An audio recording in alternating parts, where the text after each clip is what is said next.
Good evening. Tonight, the world economy stands at a crossroads. In a sweeping and controversial move, President Donald Trump has announced a 15% global tariff on imported goods entering the United States, a decision that could redefine America's role in global trade and reshape international economic alliances. The administration calls it economic patriotism. Critics call it the opening shot of a new global trade war. What happens next could ripple from Wall Street to factory floors across the world. This announcement marks a dramatic expansion of the America First trade doctrine. During his previous term, President Trump imposed targeted tariffs on imports from China, igniting a prolonged trade confrontation between the world's two largest economies. But this time, the scope is broader. The new 15% tariff applies globally, impacting imports from major trading partners including the European Union, Japan, South Korea, and emerging manufacturing economies across Southeast Asia and Latin America. Administration officials argue the move is necessary to reduce America's trade deficit, protect domestic manufacturing, incentivize companies to bring supply chains back home, strengthen national economic security. In Washington, supporters frame it as long overdue correction. Abroad, it's being seen as a challenge to the global trading order. The reaction was swift. Leaders within the European Union warned the tariff could violate long-standing trade commitments and undermine cooperative frameworks built over decades. In Beijing, officials from China signaled readiness to defend national interests, raising the prospect of retaliatory tariffs on American exports. Tokyo and Seoul have expressed concern over disruptions to technology and automotive supply chains. For America's allies, the announcement presents a dilemma: negotiate or retaliate. Financial markets responded almost immediately.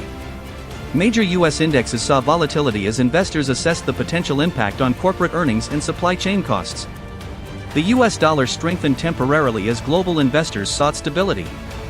Gold prices climbed amid uncertainty. Analysts warn that if retaliation escalates, global markets could face sustained turbulence. The interconnected nature of modern supply chains means no economy operates in isolation, including America's. While the policy aims to protect American industry, the economic reality is complex. Many U.S. manufacturers rely heavily on imported raw materials and intermediate goods. A 15% tariff could raise production costs, increase consumer prices, pressure profit margins, potentially fuel inflation.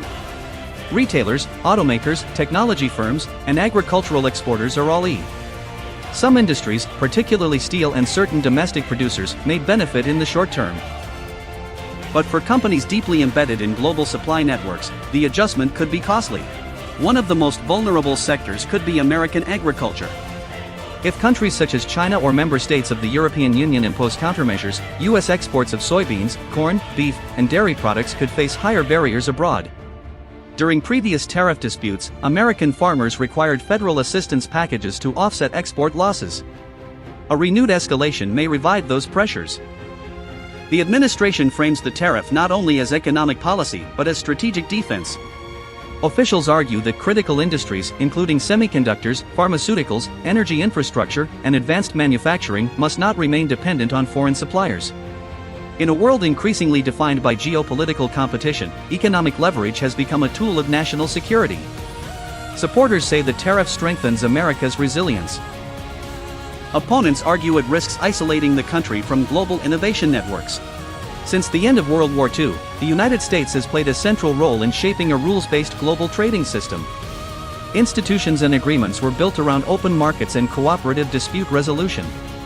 A universal tariff of this magnitude signals a potential shift away from that model.